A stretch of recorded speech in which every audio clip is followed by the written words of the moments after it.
Hey everybody, what's going on? Dace here, and today we're doing something a little different. Some of you may have noticed that I haven't really posted much in the way of shmup videos, like actually playing shmups, and that's mainly because I'm still just deep into Rolling Gunner expert mode, loving every moment, and part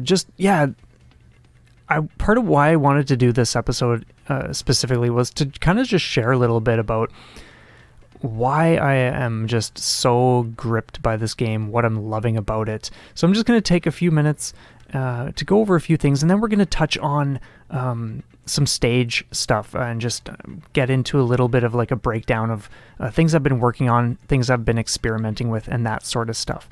So if you haven't heard already, I first got this game when it hit Switch. I put quite a bit of time into it.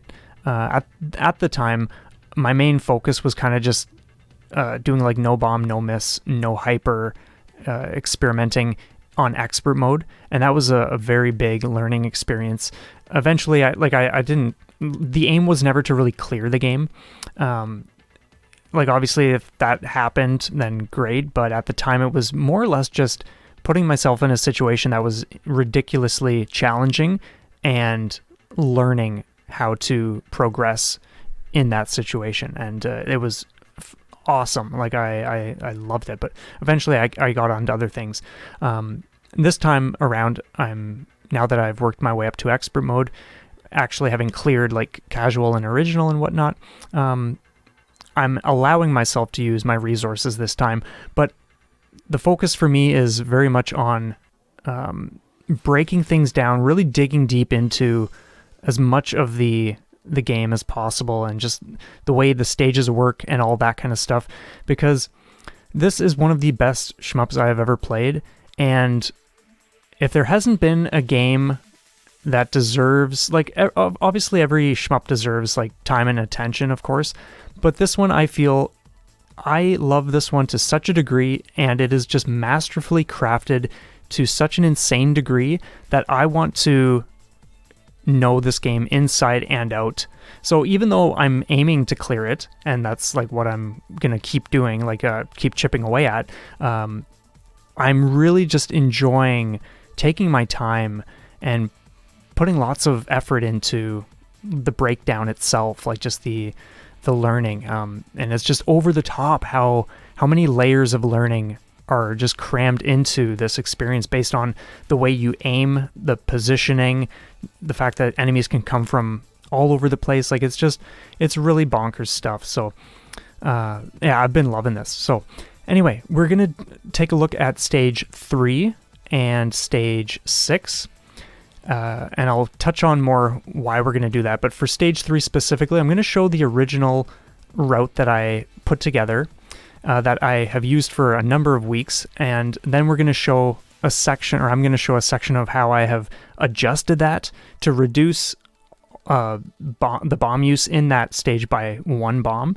So I'm not using any bombs in that stage anymore, and that is a huge thing. And then I'll show like an alternate boss approach, and then we'll get into stage 6, and I'll touch on more of that stuff.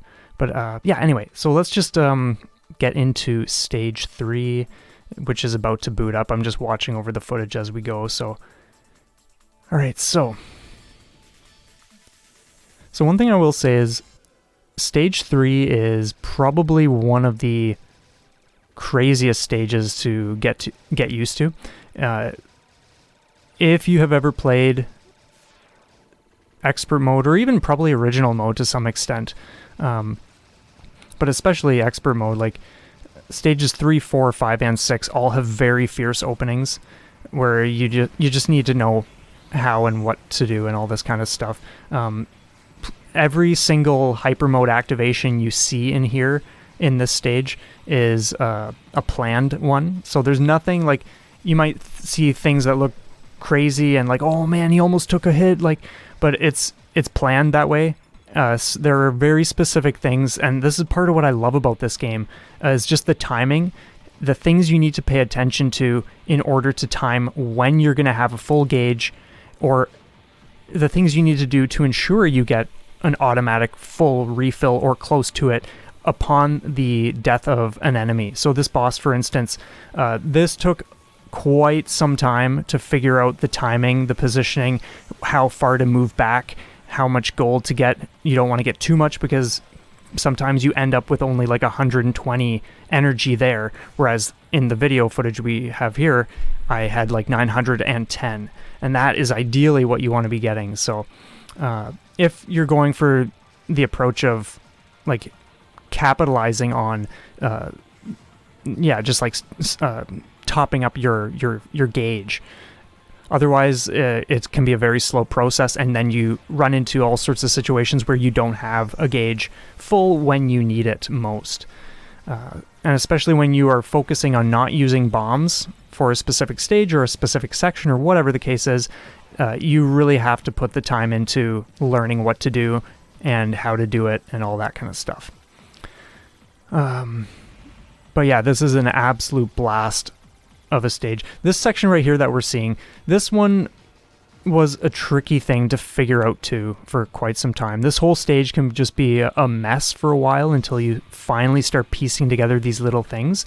But eventually when things start to click, it just works. So in this first footage, this is a situation where I allow one bomb usage. So if you're going to use the same approach, the great thing about one bomb usage here is you can use it before your gauge is ready, or vice versa. If you have your gauge ready first, then you can use that and the second layer of the hyper mode, and then your bomb to finish off the boss. So there is a lot of flexibility there. After this stage, I'll show the new route where I don't use a bomb. So I just want to clarify that in case I messed up explaining the order in which we're going to watch things. But there's just something so incredibly amazing when you put the time and energy into just figuring out what to do and then executing it. It is just so ridiculously satisfying, and it just feels like the most engaging thing ever. It's just absolutely bonkers. So yeah, as you can see, like there's a lot here. This is one game, like, in ways it is very generous with the resources, but at the same time, you do need to really figure things out. So anyway, we jumped back to just before the first of the two mid-bosses blows up. We don't need to watch the whole stage all over again. So this is the new route. Before I was up top, now I'm down here doing this. And it's wild how drastically your approach to the stage can change, or at least for specific chunks, depending on when you are going to activate your hyper gauge. And you need to always be thinking ahead, like, okay, if I'm activating it now, when is it going to run out? And there's just a boatload of planning, and I think that's part of what I love. Like, there's just there's such a sheer amount of bits and pieces of information that are all so incredibly vital to the experience and to staying on top of everything in expert mode. Like, it's just off the charts, and I think that's part of why I just love this game like nothing else. It's just crazy good. So yeah, this time I'm not using a bomb, so I have a very different approach to this second mid boss here. And I'm also using a safe spot for the final attack, which I was unaware of until just recently. And so when I found out about this, it was like, okay, great. That saves me from using any bomb in this whole stage, which frees up one for the next stage, which is actually a lot more important to me. And so, yeah, it's wild stuff. Like, I cannot get over this game. I cannot get over just how it is truly a masterpiece creation. It is just mind-bendingly incredible to me. And what's really wild too is that, like, the stages are not isolated. So you have like, for instance, let's say you're in the middle of your your gauge counting down because you've activated your hyper. You're going to start the next stage with that being the case. And so it's not just a matter of like, okay, perfect every stage or figure out every stage in its own little bubble. There are huge parts where you need to consider how you're finishing a stage and in what way you're starting the next stage, because that can drastically change how the first few seconds of a stage goes. It's just crazy. Sometimes you can be completely on top of it, and other times if you haven't planned or you just haven't put the time into figuring out what you need to do and all this kind of stuff, and you haven't banged that out, just totally different experience. So yeah, like I cannot praise this game enough. It's just over the top good. So there have been some things that there are some major risks. This is the method that I've been using since the start, more or less, drop down through, and that way you're always firing both stream shots or streams of projectiles at the boss. And then, of course, for the last thing, you just circle around, get as much time out of that as possible. And yeah, it's just unreal. Like I could just gush about this game forever. But yeah, ideally, I always aim to finish this level where I have not yet activated the second layer of my thing, because I want that second activation for just a few seconds, like two or so seconds into the start of stage 4, because that is just fantastic. If it doesn't pan out that way, then I have like backup plans, of course, and sub routes and things like that I've experimented with as well. And I think that's part of what I find really engaging too, is just sinking that kind of time and attention into the game like this. So yeah, I'm going to show a quick clip of an alternate approach to the stage 3 boss. It should pop up in just like a second here. So this is where you are adjusting the time in which you activate your hyper, and because of that time difference, you have a very, very different approach to then using it later on in the battle. I'll explain it when we get there. It probably won't make much sense now, but as you can see, a very, very different approach to the fight already. Because I won't get into it. You can always rewatch it if you want to, but I think I'll just stay focused. Otherwise, I'm talking too much about things that we saw 20 seconds ago and losing focus.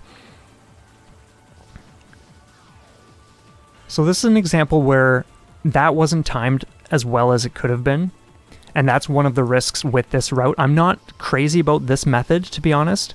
I'm still experimenting with it, but I'm not so sold on it. But anyway, in this one, you have your activations ready, so you can go like this, up like this, because eventually the spinning switches direction, so you can bank on using some of the slowdown. Well, not the slowdown, but when it's shifting, you have a lot of free time and space to kind of just like linger there and finish off that last bit of health. And then, of course, you just clean up normally like this.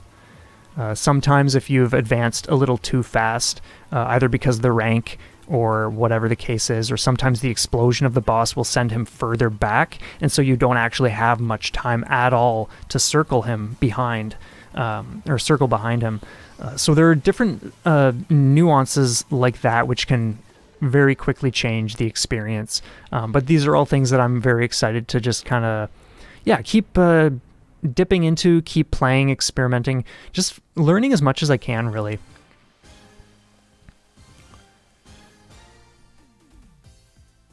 And then for stage 6, I might as well start talking about that. There are a few approaches. The one we're going to watch here is a fairly consistent one. It's not necessarily the most efficient because I've only put so much time into experimenting with stage 6, but it has at least paved the way for pretty much making it to the bottom of the shaft with only using a single bomb. So that's over like half the stage with only a single bomb being used for the whole that whole duration. And I have not yet begun experimenting with what to do after the bottom of the shaft. So when we get to that part, it'll be like probably bombs all over the place and whatnot. But from what you can see here, all of this is very precisely planned, and it's a consistent route. I couldn't tell you how many times I've done it this way. It feels super solid. It feels super comfortable, very intuitive for me anyway. That may or may not be the situation. Like, everyone's going to have a different way of approaching this game and what works best for them. But for me, this is like just being able to figure out this stage 6 to the degree that I have so far has just been really, really fun, really satisfying, very, very rewarding in a variety of ways. Oh, I forgot about that fumble. So anyway, it looks like we're going to be doing this. I forgot to cut that. It's just a tiny nudge there, and then that. Drop down. Thankfully, it's not much that we're rewatching.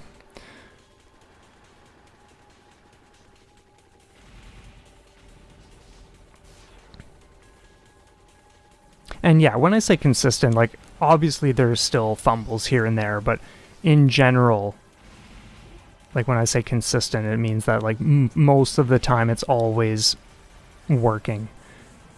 Like, if my thumb slips on the stick or, like, whatever, like, just whatever the case may be, like, things like that still happen, of course. Or if I, like, get sidetracked my mind wanders sometimes, then obviously things are gonna sometimes trip me up, but yeah. But there's some really, really cool sections in this stage. And what's wild to me is that, for those who know the stage 6 shaft, like the vertical shaft, not this section. There's like another actual section with like the lasers going horizontally. But if you know that's part of the stage, you'll know that is like one of the dread moments in this game. That is just one of the, like, just the craziest, most brutal things. And so I went into it thinking like, oh man, like this is gonna be something crazy to pull off. But when you kind of just sink into experimentation, it's amazing how quickly you can kind of just start cracking into what you can do to simplify that whole section. And so it didn't actually take me long to find out a consistent, or to create a consistent route through the shaft, and that has been very transformative, and just really adds to the confidence too. So yeah, the bomb you saw at the green tank that we just finished, that's the only bomb I use from the start of the stage until we get to the bottom of the shaft. This was a tricky part to figure out too, and again, planned hyper activations for both the first and second activation to ensure that I have a clean way to finish up this last little bit, and also have a full gauge for the boss we're about to show up to. I cannot stress enough how important that is. It's like, you do not, like, if you don't have it ready, then you're bombing. And if you don't have bombs, then you're either dodging the insanity or you're taking hits. And very quickly the run will be over if that is the case. But I love this boss. It's so cool. The twin walls, or like whatever they are, machines of some sort.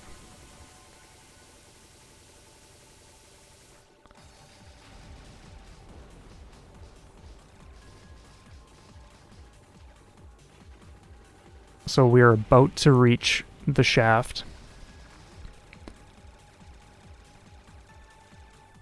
I put that into the route, that little section there, because at first I was staying to the right side and dealing with those guys, but it was just like too many bullets. And sure, you can tap dodge down and in between, but then it doesn't allow you to set up for the big things that move along those rails down there. And so yeah, the corner was the better option. And then this is like a charm. I'm so thankful that this didn't, I don't want to say it fell into my lap, because I put like time and energy, of course, but like it certainly didn't take as long as it could have to figure this out. And it was one of those times where you just feel like, wow, it's like something that you were dreading, but then you realize all it took was just a little time and attention and persistence and all that. So of course, yeah, you can see this is just a mess because I have no idea what I'm doing here right now. But I'm very eager to just build onto everything else that I've done in this stage so far and just really figure out this part of the level.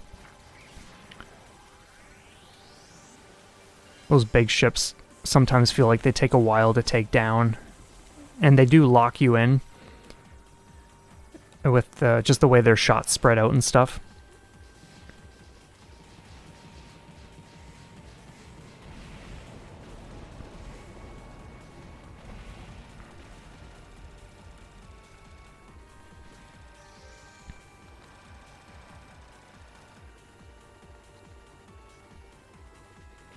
You gotta be really careful in this stage because sometimes you'll have like the big red tanks.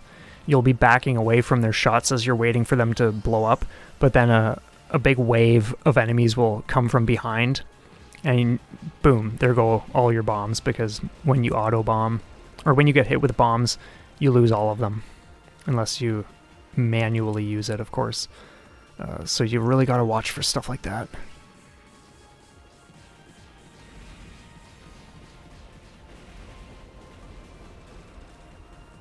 And here we are at the final boss. So I don't recall how this goes because I recorded this footage a number of days ago for the video.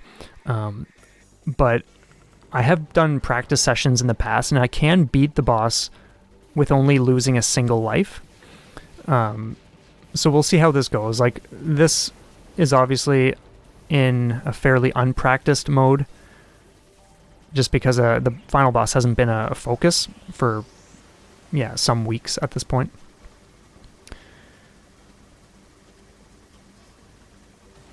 Oh,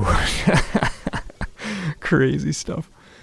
But, oh man, I cannot tell you how much I love this game. Oh my god.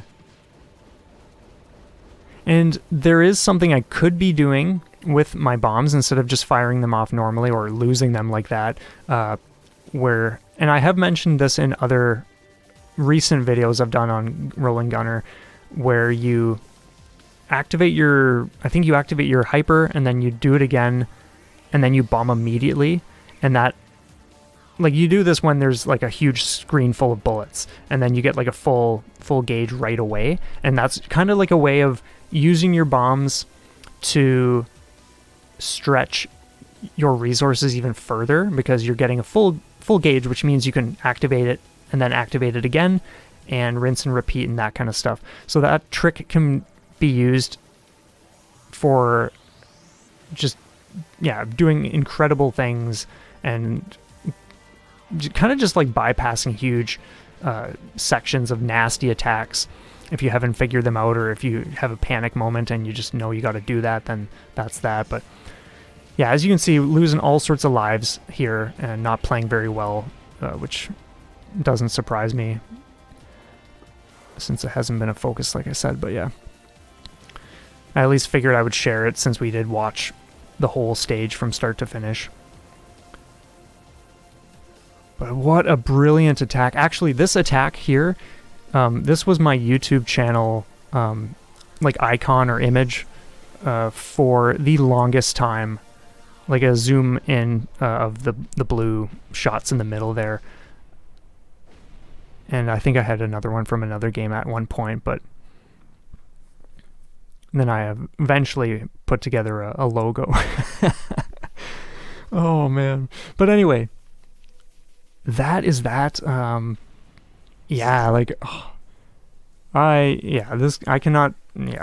said it like 1,000 times already. This game is so good. I love it.